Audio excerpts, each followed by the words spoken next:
So magandang araw Kabola, sa video na pag-uusapan natin isa pong NBA great na mukhang posible na po talaga maglaro para sa isa pong team dito po sa Pilipinas Kabola. And then ito nga pong nangyaring Kabola na naging trade discussions daw between daw po Magnolia at Meralco Balls. So may di pa nakasubscribe pa, pindot naman po yung subscription button. Unahin natin muna ang palakpakan ng rookie po ng Ginebra na si Ralph po Kabola. Kasi talaga nagpagitang gilas ito pong rookie na ito Kabola dun po sa most recent game nito pong Ginebra Kabola against Northport, kung saan nilid nga po ni Ralph Kabola ito pong Ginebra into a victory. 24 points, 10 rebounds, 9 assists Kabola. It was a revelation game Kabola sa mata ko. Ano po, I thought he is just a simple 3-and-D guy Kabola, ano po. Actually wala pa ang D, hindi ko pa nga ma-prove yung D. Pero sa nakita natin, mukhang there's something here Kabola. When you say there's something here, there's something special about this guy. His ability to find those teammates Kabola with the help of his deadly 3-point shooting can actually make him into a very interesting player Kabola. Ang maganda dito kay Ralph Kabola, he's willing to be physical, and at the same time Kabola, he's also very intelligent player, high IQ player Kabola, di ba? So I'm really interested to watch him grow. Minsan tumatama din talaga itong si Coach Tim Cone kahit hindi siya masyado nagbibigay po Kabola ng consistent developmental minutes sa mga young players na Kabola. Pero itong si Ralph, na binigyan niya po ng pagkakataon, mukhang may something dito Kabola. May say something, he could be special. Now they just need to continue to give him the shots Kabola, continue to be confident about him. Of course, mas magiging matatag na po yung depensa against Ralph in the coming games Kabola. So kailangan po ipagpatuloy yan ng Ginebra. Tingnan natin kung saan nakaabot po itong si Ralph.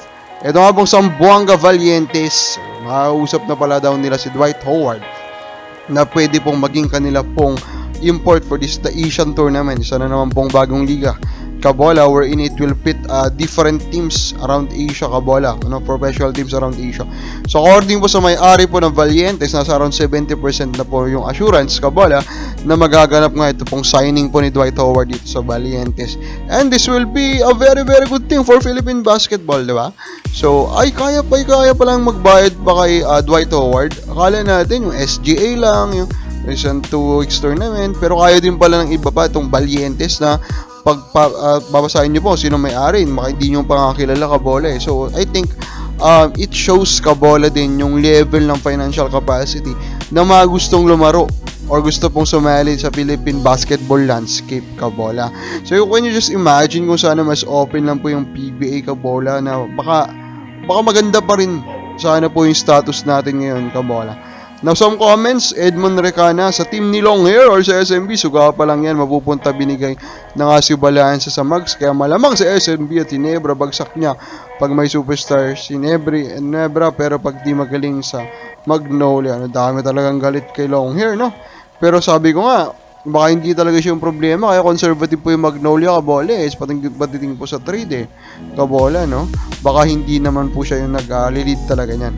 Now, speaking of Magnolia, there's a trade rumor or trade discussion rumor Kabola. Ano po, kung saan gusto pala sana makuha nitong Magnolia si Raymond Almazan, and they offered Abu Tratter Kabola. So tinanggihan po ito ng Meralco, malamang dahil po pa tapos na yung kontrata ni Tratter, and of course Almazan hindi, di ba? So it is logical for them na ayawan nila.